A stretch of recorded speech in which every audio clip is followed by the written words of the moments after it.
عبادت، ریاضت اور اپنے فرائض کی پابندی، اور دوسرا حسن معاشرت، لوگوں کے ساتھ ایک دوسرے کے ساتھ باقی اتفاق اور محبت اور یگانگت اور رواداری کرے، اس کو قائم رکھنا ہے۔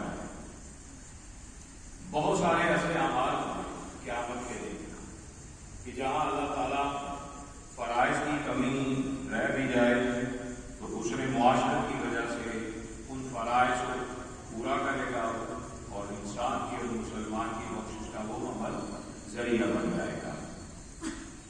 تو آج کا یہ جملہ یاد رکھیے گا کہ زندگی میں اگر آپ کی کوئی فکر کرتا ہے تو اس کی کیا کریں؟ قدر کریں، کیونکہ فکر کرنے والے دنیا میں بہت کم ہیں اور تماشا دیکھنے والے بہت زیادہ ہیں۔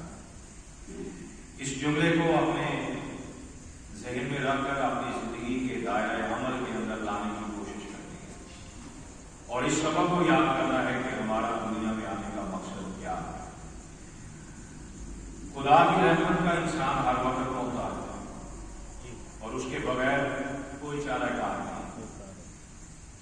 جس سے خدا کی رحمت دور ہو جائے اور نظر کرم وہ پھیر لے، اس کے لیے تباہی کے سوا اور بربادی کے سوا اور کچھ نہیں۔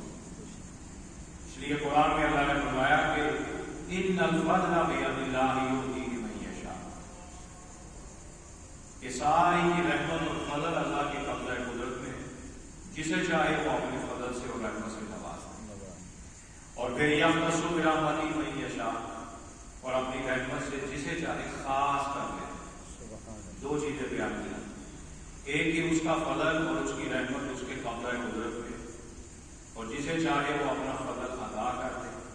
پھر اگلے لفظوں میں فرمایا کہ اپنی رحمت سے پھر کچھ بندوں کو اللہ خاص کر دیتا ہے، اور خاص کا لفظ اس کی تشریح کی ضرورت نہیں ہے، وہ آپ سب جانتے ہیں کہ جب کسی کو خاص کر دیا جاتا ہے تو اس کا مقام کیا ہوتا ہے، جو اس کی نظر میں محبوب بن جاتے ہیں۔ اللہ کل کائنات میں اپنی رحمت دے رہا ہے، چاہے وہ اس کو مانے یا نہ مانے، لیکن اپنا فضل اور اپنی رحمت سے سب کو نواز رہا ہے۔ لیکن جب وہ کسی کو خاص کر لیتا ہے تو پھر اس کو درجۂ ولایت میں اور درجۂ محبوبیت کے ساتھ کائنات کے اندر ظاہر کرنا۔ اس لیے سیدنا ابو ہریرہ رضی اللہ تعالیٰ عنہ کی روایت ہے کہ نبی پاک علیہ الصلوۃ والسلام نے ارشاد فرمایا کہ اللہ کی رحمت کے 100 حصے ہیں۔ کتنے حصے ہیں؟ 100۔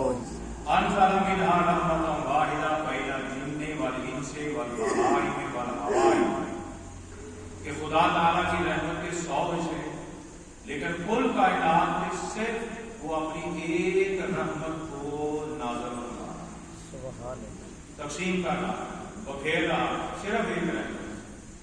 حصے کتنے اس کے؟ 100۔ رحمت کے حصے کتنے؟ 100۔ لیکن کائنات کو صرف ایک رحمت کا حصہ دیتا ہے۔ اب باقی 99 حصے کہاں ہیں؟ باقی 99 حصے حضور صلی اللہ علیہ وسلم نے ارشاد فرمایا رب نے وہ قیامت کے لیے اپنی مخلوق کے لیے سنبھال کے رکھے۔ سبحان اللہ۔ اب اندازہ کریں کہ ایک رحمت کل کائنات کو دے رہا ہے، اور حدیث میں لفظ ہے فَبِهَا يَتَعَاطَفُونَ وَبِهَا يَتَرَاحَمُونَ وَبِهَا تَعْطِفُ الْوَحْشُ عَلَى وَلَدِهَا، کہ ایک رحمت کے حصے لوگ آپس کی محبت میں بانٹ رہے ہیں، اس ایک رحمت کا ہی صدقہ ہے کہ لوگ آپس میں رحم کرتے ہیں، ایک رحمت کا حصے کا ہی صدقہ ہے کہ جانور بھی اپنے بچوں کے اوپر ان کی پرورش کرتے ہوئے ان سے محبت کرتے ہیں۔ سبحان اللہ۔